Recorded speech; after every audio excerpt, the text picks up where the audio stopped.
Salam sejahtera, terima kasih karena bersama dengan saya di Nazilin Unity Channel.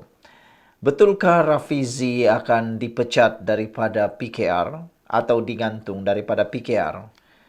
Ulasannya mudah, Anda tolong tulis dulu dalam ruangan komen. Adakah Anda setuju kalau Rafizi bersama dengan ahli parlimen yang bersama dengan beliau digantung daripada PKR?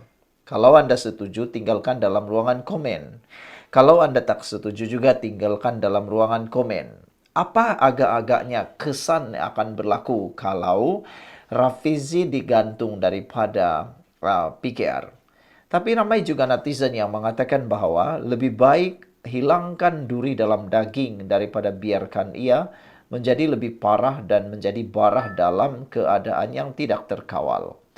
Rafizi sekarang ini kelihatannya lebih lantang mengkritik kerajaan daripada mengkritik pembangkang. Kadang-kadang kita lihat seperti Rafizi bukan lagi kerajaan tapi lebih kepada pembangkang. Adakah beliau mahu memperlihatkan pembangkang adalah lemah ataupun tindakan beliau itu lebih memudaratkan kerajaan sekarang? Bak kata Hasan Abdul Karim, ahli parlimen.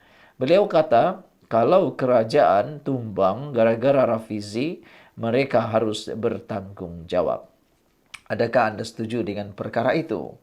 Seramai 19 ketua cabang PKR Johor mahu 9 ahli parlimen yang mendesak kerajaan menubuhkan suruhanjaya siasatan diraja RCI mengenai pelantikan hakim dan dakwaan campur tangan dalam institusi kehakiman digantung. Setujukah Anda? Ramai sebenarnya yang bersetuju, tapi ramai juga yang tidak setuju. Tapi sebelum kita teruskan ulasan ini, saya nak perkenalkan kepada Anda semua, ini ialah Transfector for Life, terapi imun yang meningkatkan daya imun badan kita sehingga 400%. Secara umum dan ringkasnya, kita kena penyakit karena daya imun badan kita yang lemah. Secara umum dan ringkasnya, kita tak sembuh-sembuh daripada sebarang jenis penyakit, daripada yang teruk kepada semua yang lemah, pun kita tak sembuh kerana imun badan kita yang tidak kuat lagi. Jadi untuk meningkatkan daya imun badan, ini Transfector for Life membantu, mengajar, mendidik imun badan kita untuk mengenal pasti mana-mana musuh yang ada di dalam tubuh badan kita dan mengenal rakan yang ada dalam tubuh badan kita. Terapi imun ini lulus KKM dan diperakui oleh dokter-dokter di seluruh dunia dan juga di Malaysia, juga halal. Dapatkannya melalui nombor telefon yang tertera. Ingat, kalau ini dah kali kedua Anda menonton tentang terapi imun ini, cepat dapatkannya kerana mungkin inilah jalan yang Tuhan beri untuk Anda kekal sihat dan untuk mendapatkan kesihatan impian yang Anda mahukan. Saudara-saudara sekalian, apa pendapat Anda pula? Adakah patut Rafizi digantung atau dipecat terus? Sila tinggalkan dalam komen, ruangan komen. Ini kerana kata 19 ahli parlimen, 19 ketua cabang tersebut, tindakan ahli parlimen tersebut melanggar disiplin dan etika parti, malah memberi tanggapan buruk terhadap kepimpinan Perdana Menteri serta membuka ruang kepada manipulasi politik pihak lawan. Sehubungan itu, kami dengan tegas menyeru Setiausaha Agung PKR Fauziah Saleh agar segera menggantung keahlian sementara semua 9 ahli parlimen terlibat katanya dalam kenyataan bersama.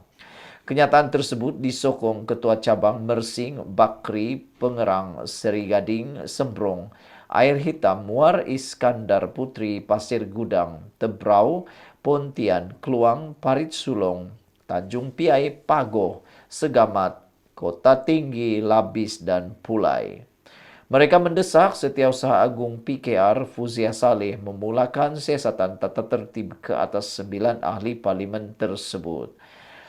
Ketua-ketua cabang berkenaan mengesahkan bahawa semua 9 MP berkenan melangkaui batas disiplin dan kod etika parti. Tindakan tegas ini penting demi memelihara kewibawaan parti, memulihkan semula disiplin organisasi dan mengelakkan persepsi buruk yang boleh menjejaskan perpaduan PKR secara keseluruhan. PKR tidak boleh menjadi parti yang longgar dalam soal tata kelola dan kesetiaan institusi dari kalangan anggotanya, kata mereka lagi. Apapun pendapat Anda, sekian untuk kali ini. Jangan lupa tinggalkan komen dan pendapat Anda. Bye-bye. Salam sejahtera, terima kasih karena bersama dengan saya di Nazilin Unity Channel. Gara-gara Hamzah Zainuddin mencadangkan kononnya diwujudkan Perdana Menteri interim sementara, supaya Anwar Ibrahim letak jawatan ataupun bercuti sementara daripada jawatan Perdana Menteri, Hamzah Zainuddin dapat balasan setimpal. Ini jawapan kepada permintaan Hamzah Zainuddin supaya Anwar Ibrahim bercuti daripada jawatan Perdana Menteri, memberi laluan kepada Perdana Menteri sementara.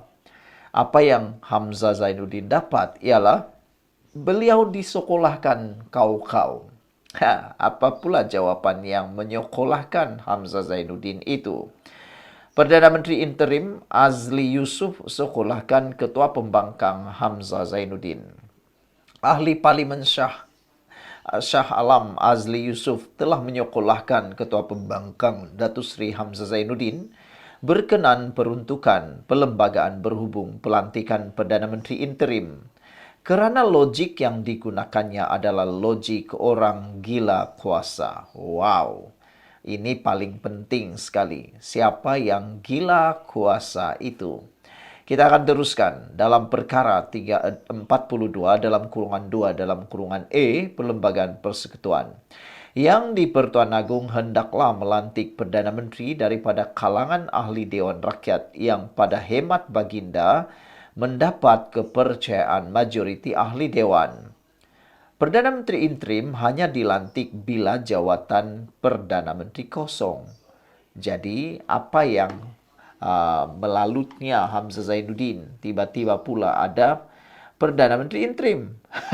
Itulah kata ahli Parlimen Shah Alam ni, orang yang logiknya orang gila kuasa, kata beliau. Sebelum kita teruskan ulasan ini, saya nak perkenalkan kepada anda, ini terapi imun Transfer Factor for Life. Ini ialah terapi imun yang meningkatkan daya imun badan kita sehingga 400%. Secara umum dan ringkasnya, kita kena penyakit karena daya imun badan kita yang bodoh. Kita tak sembuh-sembuh daripada penyakit karena imun badan kita yang lemah. Dan kita juga sukar untuk sembuh daripada sebarang jenis penyakit kerana imun badan kita yang bodoh.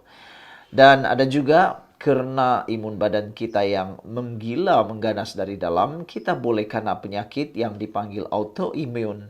Tapi dengan peningkatan daya imun badan dan juga apabila imun badan kita dididik dengan bijaksana supaya mampu mengenal mana satu yang jahat, mana satu yang betul baik, mana satu musuh dan kawan, kita boleh sembuh daripada pelbagai jenis penyakit. Dapatkan produk ini melalui nombor telefon yang tertera. Dan ingat, produk ini lulus KKM, diperakui oleh doktor-doktor di seluruh dunia, termasuk di Malaysia, dan ada sijil halal.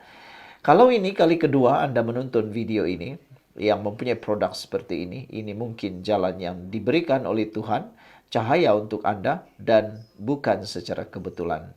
Jangan tunggu lagi, dapatkannya melalui nombor telefon yang tertera. Minta anda segera. Baiklah saudara-saudara sekalian. Perdana Menteri interim hanya dilantik bila jawatan Perdana Menteri kosong. Contohnya, Perdana Menteri letak jawatan, Perdana Menteri meninggal dunia, atau Perdana Menteri hilang sokongan majoriti. Kalau memegang jawatan dan hanya bercuti, beliau masih lagi Perdana Menteri yang sah dan tiada keperluan untuk lantikan baharu. Dalam amalan pentadbiran Malaysia dan Westminster, jika Perdana Menteri bercuti atau berada di luar negara, hanya seorang Menteri Kanan atau timbalan Perdana Menteri akan menjalankan tugas-tugas Perdana Menteri. 2 hari lalu, Ketua Pembangkang Datuk Seri Hamzah Zainuddin menyarankan agar Perdana Menteri Datuk Seri Anwar Ibrahim bercuti dan Perdana Menteri interim dilantik. Azli turut menjelaskan contoh amalan yang dibuat oleh pentadbiran sebelum ini. Tun Mahathir ketika menjadi Perdana Menteri tidak pernah diganti dengan Perdana Menteri interim.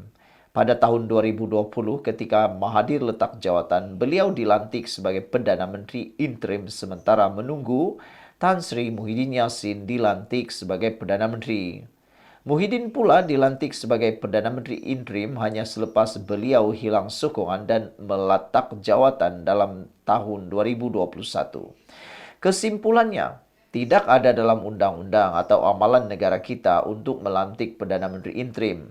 Bila Perdana Menteri hanya bercuti sementara, itu bukan logik perlembagaan, itu logik orang gila kuasa. Azli menyifatkan saranan Hamzah sebagai kaedah politik murahan kerana Hamzah, ahli parlimen pembangkang, tahu mereka tidak cukup angka untuk turunkan Perdana Menteri dan gulingkan kerajaan di parlimen. Jadi, mereka cuba buat naratif seolah-olah negara berada dalam krisis dan Perdana Menteri perlu diganti kononnya lah. Rakyat bukan mudah untuk diperbodohkan lagi. Fakta tetap fakta, Perdana Menteri tak akan letak jawatan. Tiada kekosongan jawatan, tiada undi tidak percaya, maka tiada keperluan untuk Perdana Menteri interim. Inilah yang dikatakan gila kuasa, kata Azli lagi. Logiknya orang gila kuasa. Sekian dulu untuk kali ini. Jangan lupa tinggalkan komen Anda.